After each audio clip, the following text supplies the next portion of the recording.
Do you want to change X password? You can change Twitter X account password with just a few simple steps.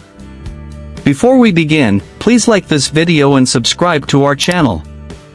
I've also included some helpful tools and apps in the description, so be sure to check them out. To change your password on X account, first, open the X app on your mobile device. Once you are on X, tap on your profile icon at the top left of the screen. From the menu, tap on Settings and Support. Now, from the expanded menu, tap on Settings and Privacy. A new screen will open with different options. From here, find and tap on your account. Here you will see different options.